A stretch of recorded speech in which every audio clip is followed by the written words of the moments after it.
ನಮಸ್ಕಾರ ವೀಕ್ಷಕರೇ, ಇದೊಂದು ಬೆಚ್ಚಿ ಬೀಳಿಸುವ ವರದಿ. ಮುಂಚೆ ಎಲ್ಲ 14-15 ವರ್ಷಕ್ಕೆ ಋತುಮತಿ ಆಗ್ದಂತಹ ಹೆಣ್ಮಕ್ಳು ಇವಾಗ 6-7 ವರ್ಷಕ್ಕೇನೆ ಋತುಮತಿ ಆಗ್ತಾ ಇದ್ದಾರೆ.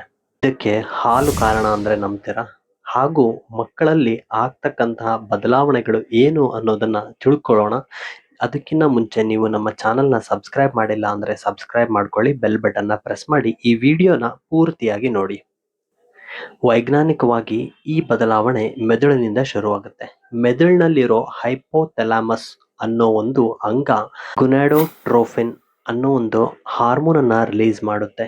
ಇದು ಮನುಷ್ಯರಲ್ಲಿ ಆಗ್ತಕ್ಕಂಥ ಬ್ಲಡ್ ಸರ್ಕ್ಯುಲೇಷನ್ ಇಂದ ಗಂಡು ಮಕ್ಕಳಲ್ಲಿ ಒಂದು ತರಹದ ಬದಲಾವಣೆ ಇದ್ರೆ ಹೆಣ್ಣು ಮಕ್ಕಳಲ್ಲಿ ಬೇರೆ ತರದ ಬದಲಾವಣೆ ಇರುತ್ತೆ. ಇದು ಸಹಜವಾಗಿ 11-13 ವರ್ಷದಲ್ಲಿ ಆಗ್ತಾ ಇದೆ. ಆದ್ರೆ ಇವಾಗ ಹೆಣ್ಮಕ್ಳಲ್ಲಿ ಇದು 7-8 ವರ್ಷಕ್ಕೇನೆ ಆಗ್ತಾ ಇದೆ. Survey of federation of obstetrics and gynaecology society of India FOGSI ಈ ಸಂಸ್ಥೆ ನಡೆಸಿರುವಂತಹ ಸರ್ವೆನಲ್ಲಿ ಉತ್ತರ ಪ್ರದೇಶದ 80% ಹೆಣ್ಣು ಮಕ್ಕಳು 11ನೇ ವರ್ಷಕ್ಕೆ ಋತುಮತಿ ಆಗ್ತಾ ಇದ್ದಾರೆ.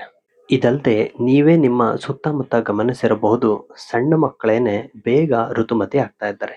ಹಾಗಾದ್ರೆ ಏನು ಇದಕ್ಕೆ ಕಾರಣ? ಮೊದಲನೆಯ ಹಾಗೂ ಮುಖ್ಯ ಕಾರಣ ಹಾಲು. ಹೌದು ವೀಕ್ಷಕರೇ, ನೀವೆಲ್ಲ ಕುಡಿತಿರುವಂತಹ ಹಾಲಿನಲ್ಲಿ ಆಕ್ಸಿಟೋಸಿನ್ ಅನ್ನೋ ಒಂದು ರಾಸಾಯನಿಕ ಇರುತ್ತೆ. HF ಜರ್ಸಿ ಹಸುಗಳು ತುಂಬಾ ಹಾಲು ಕೊಡ್ಲಿ ಅಂತ ಹೇಳ್ಬಿಟ್ಟು ಅದಕ್ಕೆ ಆಕ್ಸಿಟೋಸಿನ್ ಅನ್ನೋ ಒಂದು ಕೆಮಿಕಲ್ ನ ಇಂಜೆಕ್ಟ್ ಮಾಡ್ತಾರೆ. ಹೀಗೆ ಮಾಡೋದ್ರಿಂದ ಆಕಳು ಜಾಸ್ತಿ ಹಾಲನ್ನ ಕೊಡುತ್ತೆ. ಆದ್ರೆ ಈ ಕೆಮಿಕಲ್ ಹಾಲಿನಲ್ಲಿ ಉಳಿದಿರುತ್ತೆ. ಇದನ್ನ ಮಕ್ಕಳುಗಳು ಕುಡಿದಾಗ ಅವರಲ್ಲಿ GnRH ಹಾರ್ಮೋನ್ ರಿಲೀಸ್ ಆಗುತ್ತೆ. ಈ ಹಾರ್ಮೋನ್ ಮಕ್ಕಳಿಗೆ ಬೇಗ ಋತುಮತಿ ಆಗೋ ತರ ಮಾಡುತ್ತೆ. ಎರಡನೆಯ ಕಾರಣ ಅಂದ್ರೆ ಕಾಸ್ಮೆಟಿಕ್ಸ್, ಅಂದ್ರೆ ಈ ಮೇಕಪ್ ಮಾಡ್ಕೊಳಕ್ ಹಚ್ಕೋತಾರಲ್ಲ ಅದು, ಮತ್ತೆ ಪ್ಲಾಸ್ಟಿಕ್. ಹೆಣ್ಣುಮಕ್ಕಳು ಉಪಯೋಗಿಸುವಂತಹ ಹೆಚ್ಚಿನ ಬಾಡಿ ಸ್ಪ್ರೇ, ಪರ್ಫ್ಯೂಮ್ ಹಾಗೂ ಮೇಕಪ್ ಕಿಟ್ಗಳು ಮತ್ತೆ ಲಿಪ್ಸ್ಟಿಕ್ಗಳಲ್ಲಿ ಬಿಸ್ಫೆನಾಲ್ ಅನ್ನೋ ಒಂದು ರಾಸಾಯನಿಕ ಇರುತ್ತೆ. ಇದು ಅವರು ಮೈಗೆ ಹಚ್ಕೊಂಡಾಗ ಆ ರಾಸಾಯನಿಕವನ್ನ ಚರ್ಮ ಹೀರ್ಕೊಳ್ಳುತ್ತೆ.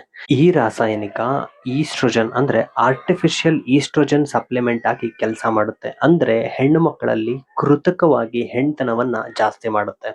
ಮೂರನೇ ಕಾರಣ ಅಂದ್ರೆ ಮಾಂಸಾಹಾರ ಸೇವನೆ. ನೀವೆಲ್ಲರೂ ಉಪಯೋಗಿಸ್ತಿರುವಂತಹ ಮಾಂಸ ಅಂದ್ರೆ ಕೋಳಿ, ಕುರಿ ಇವೆಲ್ಲವಕ್ಕೂ ಸ್ಟೆರಾಯ್ಡ್ಸ್ ಅನ್ನೋ ಒಂದು ರಾಸಾಯನಿಕವನ್ನ ಇಂಜೆಕ್ಟ್ ಮಾಡಿರ್ತಾರೆ. ಅಂದ್ರೆ ಈ 3 ತಿಂಗಳಲ್ಲಿ ದೊಡ್ಡವಾಗುವಂತಹ ಕೋಳಿಗಳು ಈ ಇಂಜೆಕ್ಷನ್ ಹಾಕಿದ್ರೆ ಒಂದೇ ತಿಂಗಳಲ್ಲಿ ದಪ್ಪ ಆಗ್ಬಿಡ್ತವೆ. ಅಂದ್ರೆ ಈ ಇಂಜೆಕ್ಷನ್ ಹಾಕೋದ್ರಿಂದ ಕೋಳಿಗಳು ಬೇಗ ದೊಡ್ಡವಾಗ್ತವೆ. ಈ ಮಾಂಸವನ್ನ ಮನುಷ್ಯರು ತಿಂದಾಗ ಅವರಲ್ಲಿ ಬೇಗ ಋತುಮತಿಯಾಗುವಂತಹ ಸಾಧ್ಯತೆಗಳು ಇರುತ್ತವೆ. 4ನೇ ಕಾರಣ ಅಂದ್ರೆ ಜಂಕ್ ಫುಡ್ಸ್. ಬಹುತೇಕ ಹೆಣ್ಮಕ್ಳು ವಾರಕ್ಕೆ 2 ಬಾರಿ ಆದ್ರೂ ಹೊರಗಡೆ ತಿಂತಾರೆ. ಹೀಗೆ ತಿನ್ನೋದ್ರಿಂದ ಇವರು ದಪ್ಪ ಆಗೋ ಸಾಧ್ಯತೆ ಇರುತ್ತೆ. ಹೀಗೆ ಬೊಜ್ಜನ್ನ ಬೆಳೆಸ್ಕೊಂಡಾಗ ಇವರ ದೇಹದಲ್ಲಿ ಲೆಪ್ಟಾನ್ ಅನ್ನೋ ಹಾರ್ಮೋನ್ ರಿಲೀಸ್ ಆಗುತ್ತೆ. ಈ ಹಾರ್ಮೋನ್ ಕೂಡ ಹೆಣ್ಮಕ್ಳು ಬೇಗ ಋತುಮತಿ ಆಗ್ಲಿಕ್ಕೆ ಕಾರಣ. ಸುಮಾರು 25 ವರ್ಷಗಳ ಹಿಂದೆ ಡಾಕ್ಟರ್ ಖಾದರ್ ಅವರು ಅಮೆರಿಕಾದಲ್ಲಿದ್ದಾಗ ಈ ಸಮಸ್ಯೆಯನ್ನ ನೋಡಿರ್ತಾರೆ. ಯಾಕೆ ಅಮೆರಿಕಾದಲ್ಲಿ ಹೆಣ್ಮಕ್ಳು ಬೇಗ ಋತುಮತಿ ಆಗ್ತಾರೆ ಅಂತ ನೋಡಿದಾಗ ಅವರಿಗೆ ಈ ಎಲ್ಲಾ ಸಂಗತಿಗಳು ಬೆಳಕಿಗೆ ಬರ್ತವೆ. ಅವರು ತಮ್ಮ ಕೋಟ್ಯಾಂತರ ರೂಪಾಯಿ ಸಂಬಳವನ್ನ ಬಿಟ್ಟು ಭಾರತಕ್ಕೆ ಬಂದು ಸಿರಿಧಾನ್ಯಗಳನ್ನ ಜನರಿಗೆ ಪರಿಚಯಿಸ್ತಾರೆ ಹಾಗೂ ನೈಸರ್ಗಿಕ ಚಿಕಿತ್ಸೆ, ಆರೋಗ್ಯದ ಬಗ್ಗೆ ಜನರಲ್ಲಿ ಜಾಗೃತಿಯನ್ನ ಮೂಡಿಸ್ತಾ ಇದ್ದಾರೆ. ಹಾಗಿದ್ದು ಸಹಿತ ಈ ದೇಶಕ್ಕೂ ಅದೇ ಪರಿಸ್ಥಿತಿ ಬಂದಿದೆ. ವೀಕ್ಷಕರೇ, ನೀವೆಲ್ಲರೂ ನಿಮ್ಮ ಆಹಾರ ಪದ್ಧತಿಯನ್ನ ಹಾಗೂ ನೈಸರ್ಗಿಕ ಜೀವನದೆಡೆಗೆ ನೀವು ಬದಲಾಯಿಸಿಕೊಳ್ಳದೆ ಇದ್ರೆ ಮುಂದೆ ನಿಮ್ಮ ಮಕ್ಕಳು, ಮರಿಮೊಮ್ಮಕ್ಕಳರು ಈ ಸಮಸ್ಯೆ ಕಾಡೋದು ಖಂಡಿತ. ನೀವಿನ್ನೂ ನಮ್ಮ ಚಾನೆಲ್ನ ಸಬ್ಸ್ಕ್ರೈಬ್ ಆಗಿಲ್ಲ ಅಂದ್ರೆ ಸಬ್ಸ್ಕ್ರೈಬ್ ಮಾಡ್ಕೊಳ್ಳಿ, ಬೆಲ್ ಬಟನ್ನ ಪ್ರೆಸ್ ಮಾಡಿ.